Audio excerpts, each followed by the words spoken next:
A frogman is someone who is trained in scuba diving or swimming underwater in a tactical capacity that includes combat. Such personnel are also known by the more formal names of combat diver, combatant diver, or combat swimmer. The word frogman arose from Italian uomo rana around 1940 from the appearance of a diver in a shiny drysuit and large fins. Combat swimming is often used to mean combat diving. Such actions are a historical form of frogman activity and an important feature of naval special operations. The term frogman is occasionally used to refer to a civilian scuba diver. Some sport diving clubs include the word frogman in their names. The preferred term by scuba users is diver, but the frogman epithet persists in informal usage by non-divers, especially in the media and often referring to professional scuba divers, such as in a police diving role.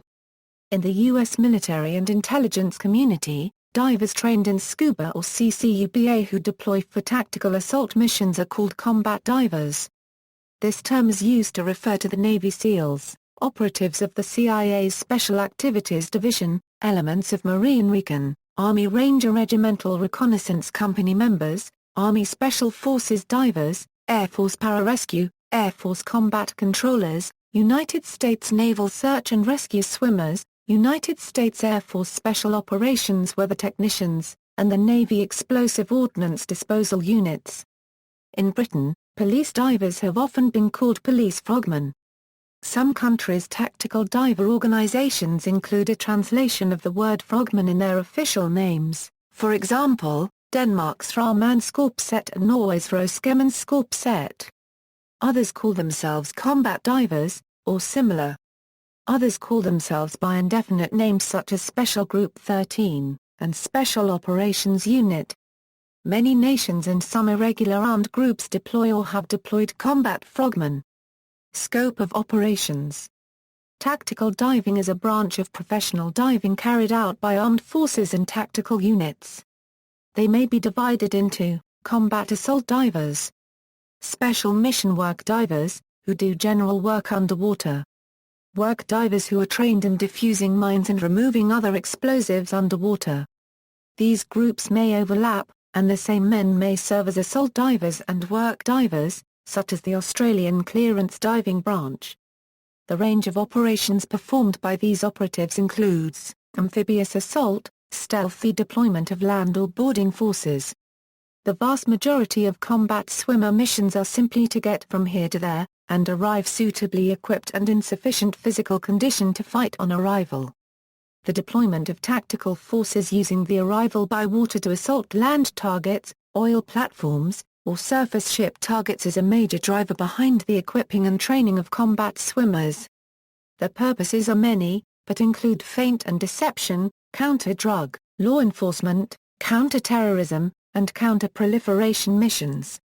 Sabotage, this includes putting limpet mines on ships. Clandestine surveying, surveying a beach before a troop landing, or other forms of unauthorized underwater surveying in denied waters. The article Riding on Proton by Afanchenko may describe in passing a Soviet bloc frogman infiltration into South Korean Sea.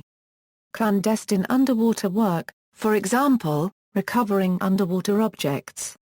Clandestine fitting of the monitoring devices on submarine communications cables in enemy waters. Investigating unidentified divers, or a sonar echo that may be unidentified divers. Diving sea police work may be included here. Sea anti-frogman techniques. Checking ships, boats, structures, and harbors for limpet mines and other sabotage. And ordinary routine maintenance in war conditions. If the inspection divers during this find attacking frogmen laying mines, this category may merge into the previous category. Underwater mine clearance and bomb disposal. Typically, a frogman with closed-circuit oxygen rebreathing equipment will stay within a depth limit of 20 feet with limited deeper excursions to a maximum of 50 feet because of the risk of seizure due to acute oxygen toxicity. The use of nitrox or mixed gas rebreathers can extend this depth range considerably, but this may be beyond the scope of operations, depending on the unit. Mission descriptions The US and UK forces use these official definitions for mission descriptors: stealthy, keeping out of sight when approaching the target. Cover, carrying out an action of which the enemy may become aware, but whose perpetrator cannot easily be discovered or apprehended. Covert action often involves military force which cannot be hidden once it has happened. Stealth on approach, and frequently on departure, may be used. Clandestine, it is intended that the enemy does not find out then or afterwards that the action has happened. Installing eavesdropping devices is the best example. Approach, installing the devices, and departure are all to be kept from the knowledge of the enemy. If the operation or its purpose is exposed, then the actor will usually make sure that the action at least remains covert, or unattributable, for example. The secretary will disavow any knowledge of your actions. Defending against frogmen. Anti-frogman techniques are security methods developed to protect watercraft, ports and installations, and other sensitive resources both in or nearby vulnerable waterways from potential threats or intrusions by frogmen. Training. Training armed forces divers, including combat divers, is often harder, longer, and may be more complicated than civilian commercial or recreational scuba diver training. Training typically takes several months full-time, and the trainees must be at full armed forces fitness and discipline at the start. Even higher levels of fitness are generally required to successfully complete the training, and during the course there is often a high elimination rate of trainees who do not make the grade. Equipment. Breathing sets. Frogman's breathing sets on covert operations should have particular features. Some are needed because they may need to swim fast and far. Some are needed to avoid detection. Sometimes patrol divers may have to be sent down to find or arrest submerged suspect divers. For reasons stated in anti-frogman techniques, sending other frogmen against them, underwater fights between divers are much rarer in reality than in fiction, and thus suitability of the frogman's kit for diver-to-diver combat is less important than some other features when designing it. But the point is considered here for completeness.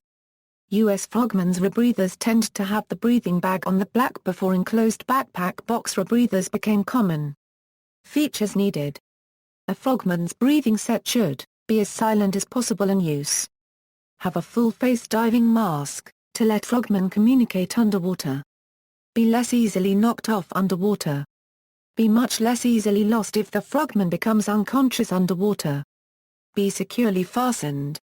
It should have as little as possible that can catch on things or that an attacker could easily grasp. Be a dull color to avoid being seen from out of the water. Many are black, but the Russian IDA-71's backpack box is mostly dark green. No large bright colored badges or manufacturer's logos.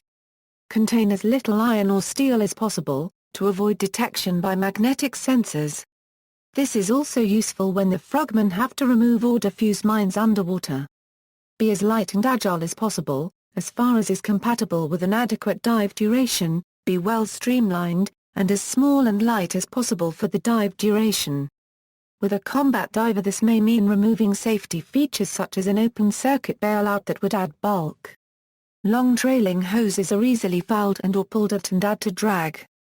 If an underwater fight, or a quick need to escape, develops, agility and lack of cumbersomeness could be vital. This applies to streamlining and straight swimming, as he may have to swim fast and far. Streamlining when he rolls over and twists about. The diver's inertia when he must roll over quickly. The risk of snagging on things in dark water, or being taken hold of by.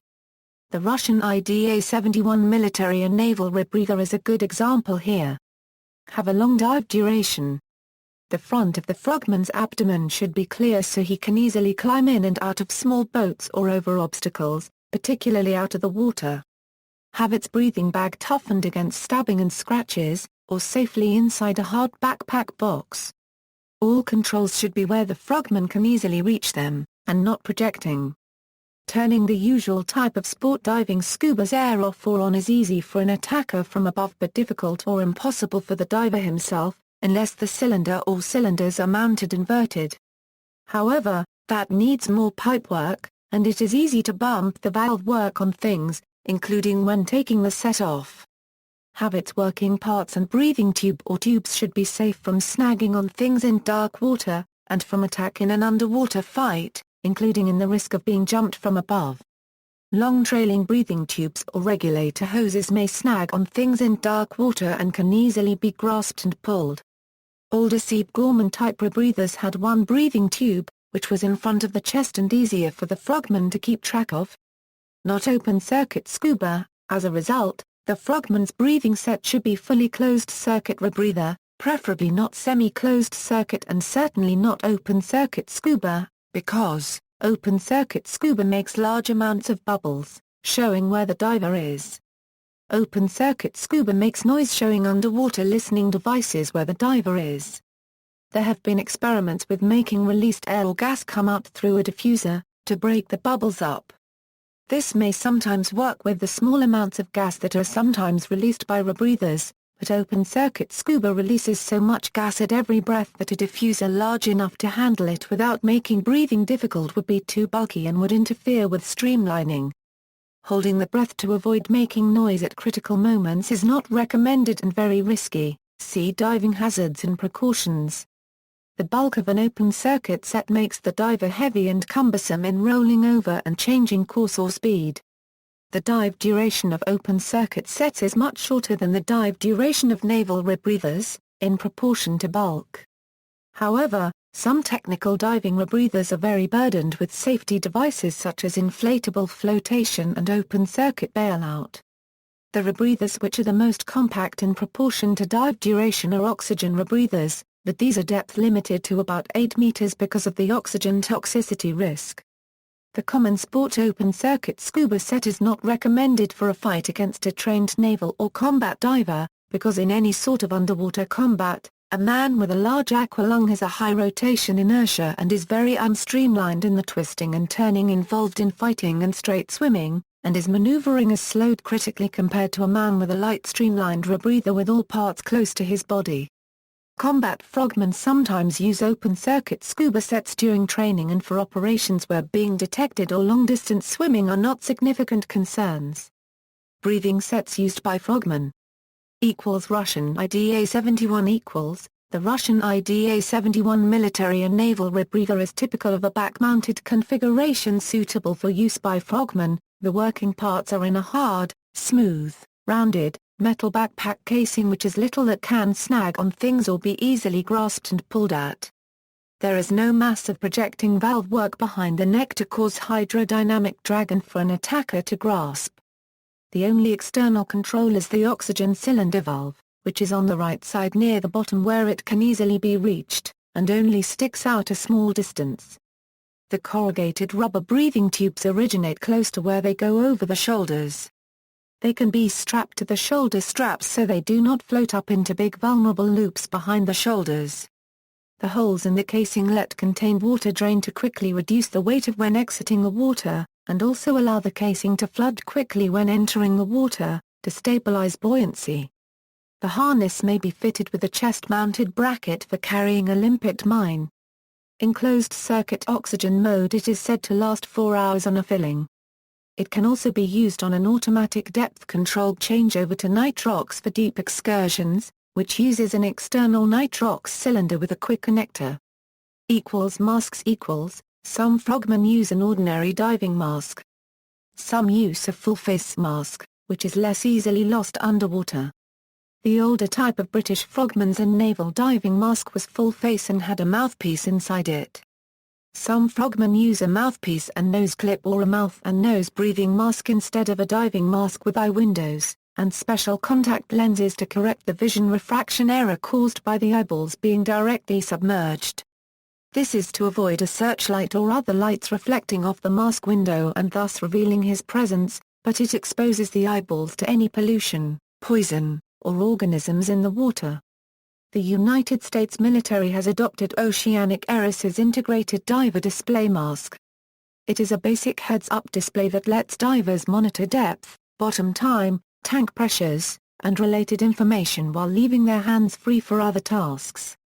Fins Another problem with the frogmen who may have to come ashore and operate on land is the awkwardness of walking on land in fins, unless he plans to discard his kit and return to base by some other way than by diving, or if the frogmen plan to take and hold a position on land until other troops arrive.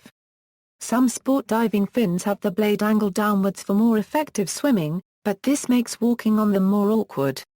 The usual solution is for the frogman to take his fins off and carry them, but that takes time and occupies a hand carrying them unless he can clip them into his kit or thread an arm through the fin straps. Nowadays, all fins can be clipped onto a belt without having any disadvantages. Another type of fin that frogmen could use would have a lockable hinge which on land can be unlocked to let the fin blade hinge up out of the way when walking, for example flip-ins.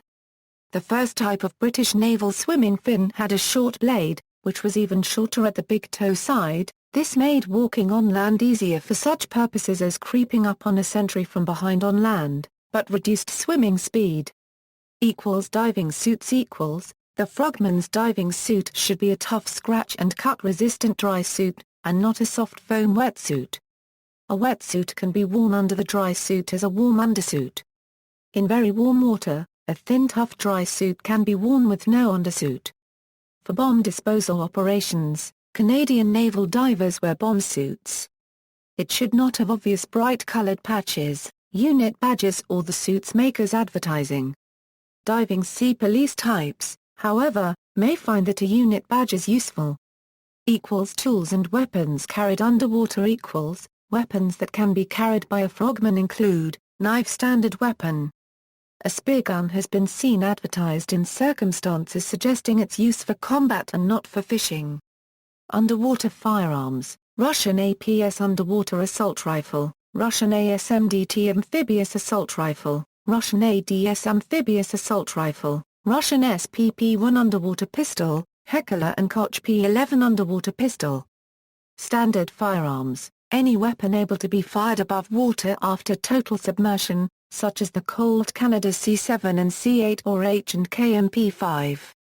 Many types of explosives may be used, C4, C-13 grenade, and clay explosives, and, most famously, the limpet mine. Other tools include net cutters. Operational transport and delivery systems. Frogmen may approach their site of operation and return to base in various ways including, swimming all the way. Small boats, such as a canoe or sea scooter. Tenders and remotely operated vehicles. Canadian divers use the Phantom ROV and yard diving tenders. Being dropped off or picked up by fast rigid-hulled inflatable boats. The subskimmer and similar. In World War II, Italy and the United Kingdom used manned torpedoes to carry frogmen to their targets. Some nations still keep manned torpedoes. Powerful versions of sport diving submersibles, modified with longer duration batteries. The Pro T-5 and similar diver propulsion vehicles. Midget submarines such as the X-Craft, the SEAL delivery vehicle or the U.S. Advanced SEAL delivery system that have an airlock for frogmen to exit and return. Full-sized submarines which frogmen can exit and return to, through an airlock or a torpedo tube. These two methods need special precautions in buoyancy control. This link describes a risky diving incident from a submerged submarine. The sub was neutrally buoyant at the start, but when the first frogman airlocked, the sub's buoyancy changed causing it to start floating up. In later dives, the ballast was increased to keep the sub on the seabed while frogmen were getting out or in. Some frogmen are trained to parachute to the site of operation. The backpack box of the Russian IDA-71 frogman's rebreather has two metal clips to fasten to a parachute harness. History. In ancient Roman and Greek times, etc., there were instances of men swimming or diving for combat, sometimes using a hollow plant stem or a long bone as a snorkel. Diving with snorkel is mentioned by Aristotle. The earliest descriptions of frogmen in war are found in Thucydides' History of the Peloponnesian War. The first instance was in 425 BC, when the Athenian fleet besieged the Spartans on the small island of Sphacteria. The Spartans managed to get supplies from the mainland by underwater swimmers towing submerged sacks with supplies. In another incident of the same war, in 415 BC, the Athenians used combat divers in the port of Syracuse, Sicily. the Syracusans had planted vertical wooden poles in the bottom around their port, to prevent the Athenian triremes from entering. The poles were submerged, not visible above the sea level. The Athenians used various means to cut these obstacles, including divers with saws. It is believed that the underwater sawing required snorkels for breathing and diving weights to keep the divers stable. The Hungarian Chronicon Picton claims that Henry III's 1052 invasion of Hungary was defeated by a skillful diver who sabotaged Henry's supply fleet. The unexpected sinking of the ships is confirmed by German chronicles. Italy started World War II with a commando frogman force already trained. Britain, Germany, the United States, and the Soviet Union started commando frogman forces during World War II. First frogman equals. The word frogman appeared first in the stage name The Fearless Frogman of Paul Boyton, who since the 1870s broke records in long-distance swimming to demonstrate a new invented rubber immersion suit, which inflated had a frog-like shape. As a stunt show hero in that suit he played a military diver long before such divers existed. The first modern frogmen were the World War II Italian Commando Frogmen, of Decima Flottiglia MAS, which formed in 1938 and was first in action in 1940. Originally these divers were called Women I Gamma, because they were members of the top-secret special unit called Gruppo Gamma, which originated from the kind of Pirelli rubber skin suit nicknamed Muta Gamma used by these divers. Later they were nicknamed Women I Rana, Italian for frogmen, because of an underwater swimming frog kick style, similar to that of frogs, or because their fins looked like frogs' feet. This special corps used an early oxygen rebreather scuba set, the Autorespirator ad Oxygeno, a development of the Dracurrency-Gear oxygen self-contained breathing apparatus designed for the mining industry and of the Davis submerged escape apparatus made by Sieb, Gorman and Company and by Bergami, designed for escaping from sunken submarines. This was used from about 1920 for spearfishing by Italian sport divers, modified and adapted by the Italian Navy engineers for safe underwater use and built by Pirelli and Salvas from about 1933, and so became a precursor of the modern diving rebreather. For this new way of underwater diving, the Italian frogmen trained in La Spezia, Liguria, using the newly available Genoese free diving spearfishing equipment. Diving mask, snorkel, swimfins, and rubber dry suit, the first specially made diving watch, and the new arose scuba unit. This was a revolutionary alternative way to dive, and the start of the transition from the usual heavy underwater diving equipment of the hard hat divers which had been in general use since the 18th century, to self-contained divers, free of being tethered by an airline and rope connection. In 1933 Italian companies were already producing underwater oxygen rebreathers, but the first scuba diving set is generally recognized inside the USA as being invented in 1939 by Christian Lambertson, who dubbed it the Lambertson Amphibious Respirator Unit and patented it in 1940. He later renamed it the Self-Contained Underwater Breathing Apparatus, which, contracted to scuba, eventually became the generic term for both open-circuit and rebreather autonomous underwater breathing equipment. Lambertson demonstrated it to the Office of Strategic Services in a pool at a hotel in Washington, D.C. OSS not only bought into the concept, they hired Dr. Lambertson to lead the program and build up the dive element of their maritime unit. The OSS was the predecessor of the Central Intelligence Agency and the maritime element still exists inside their Special Activities Division. John Spence, an enlisted member of the U.S. Navy, was the first man selected to join the OSS group. In an interview with historian Eric Samel, Spence claimed that the name Frogman was coined while he was training in a green waterproof suit. "Someone saw me surfacing one day and yelled out, 'Hey, Frogman!' The name stuck for all of us." The frogman in popular culture. Derivative word usages equals. Some scuba diving clubs have an entry class called tadpoles for younger children who want to start scuba diving. Movies and fiction equals. Frogman-type operations have featured in many comics, books, and movies. Some try to reconstruct real events. Others are completely fictional. Some make mistakes as described below. Examples are, the 1951 film The Frogman, made by 20th Century Fox, shows some United States Frogman operations against the Japanese in World War II, but with wrong kit. Mike Nelson, lead character in the TV series Sea Hunt, is a former Navy frogman. The 1958 film The Silent Enemy with Lawrence Harvey as Lionel Buster Crabbe, describes his exploits during World War II. It was made following the publicity created by Crabbe's mysterious disappearance and likely death during a Cold War incident a year earlier. The James Bond film Thunderball depicts an extended underwater battle, featuring frogmen. James Bond's modern biography includes serving with the Special Boat Service through the Royal Navy. Simon and Garfunkel's song Baby Driver contains the following line, "My daddy was a prominent frogman. My mama's in the Naval Reserve." In the 2013 film adaptation of former Navy SEAL Marcus Luttrell's book Lone Survivor, the men are referred as frogmen on multiple occasions. In Jacques Neo's film A Boy's to Men 3, Frogman, the recruits trained to become frogmen. Errors and misconceptions in public media equals.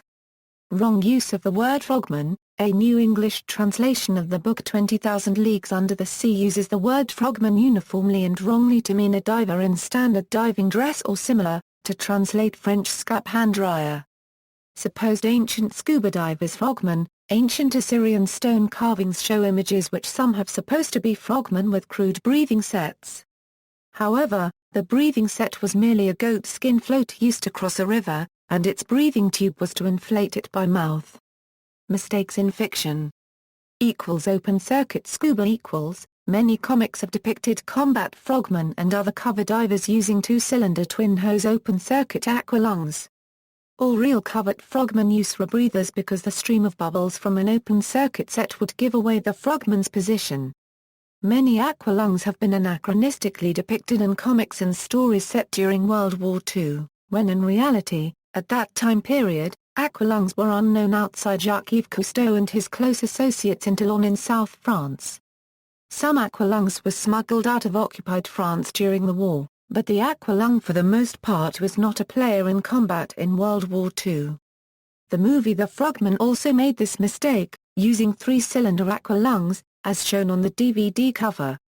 At the time DESCO were making three-cylinder constant-flow breathing sets that lacked the demand valve of the aqualung, but they were rarely deployed in the war, and the preferred system in the U.S. Armed Forces was the rebreather developed by Dr. Christian J. Lambertson. After Ian Edward Fraser in 1957 wrote a book, Frogman v.C., about his experiences, whoever designed its dust cover depicted on it a frogman placing a limpet mine on a ship, wearing a breathing set with twin over-the-shoulder corrugated breathing hoses emitting bubbles from behind his neck, presumably drawn after an aqualung. The film Submarine X-1, made in 1969, loosely based on the real operation Source, gets British World War II frogmen's equipment very wrong and anachronistic. The breathing sets shown were open-circuit and were merely a very fat cylinder across the belly, with a black single-hose second-stage regulator such as was not invented until the 1960s. Also shown were ordinary recreational scuba weight belts and diving half-masks with elliptical windows. The frogmen in the real war operation mostly used Sladen suits and an early model of Sieb Gorman rebreather with a backpack weight pouch containing lead balls releasable by pulling a release cord. Drawing and artwork. There have been thousands of drawings of combat frogmen and other scuba divers with two-cylinder twin-hose aqualungs shown wrongly with one wide breathing tube coming straight out of each cylinder top with no regulator, far more than of twin-hose aqualungs drawn correctly with a regulator, or of combat frogmen with rebreathers. The image to the right showed the correct layout of an early model aqualung. Another common mistake when drawing a diver standing with a bulky backpack breathing set is to show him standing vertically, whereas in reality he would lean forward somewhat, as the weight of a backpack breathing set pushes his center of gravity backwards. The also happens with a film actor wearing lightweight mock-up air cylinders. Google search for images for comic shows many frogmen drawn on front covers of the comic titles Frogman and the Frogman, but never one drawn with a rebreather. Inaccurate attempt at drawing a rebreather. 1. Decima Flottiglia MAS Italian wartime frogman drawn very wrongly. Drawn with open-circuit aqualungs, front cover of comic, two-cylindered aqualung drawn correctly with large round regulator. Front cover of comic, anachronistic and no regulators, aqualungs shown used in World War II. Front cover of comic, pub.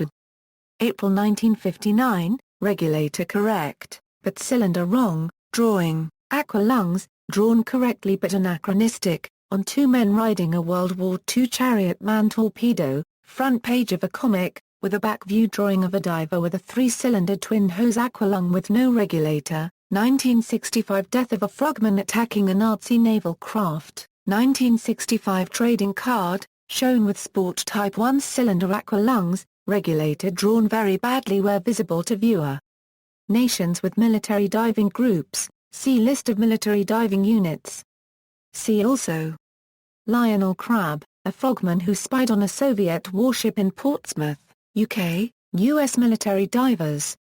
Further reading, Frogman Operations, Decima Flottiglia MAS, Underwater Demolition Team, Human Torpedo, Sinking of the Rainbow Warrior, Russian Commando Frogman, Frogman, Commander Crab Story, Marshall Pugh, 1956, Frogman v.C., Ian Fraser, 1957, America's First Frogman, Elizabeth Kaufman Bush, Frogman Spy, Michael G. Wellham, Jackie Wellham, 1990. References. External links, Frogman term in Oxford Dictionary, Frogman, training, equipment, and operations of our Navy's undersea fighters, C.B. Colby, images of LAR-6 and LAR-7 and FGT-2 and LAR-V rebreathers, and other combat frogman's kit, list of books about frogmen, image of two combat frogmen with rifles.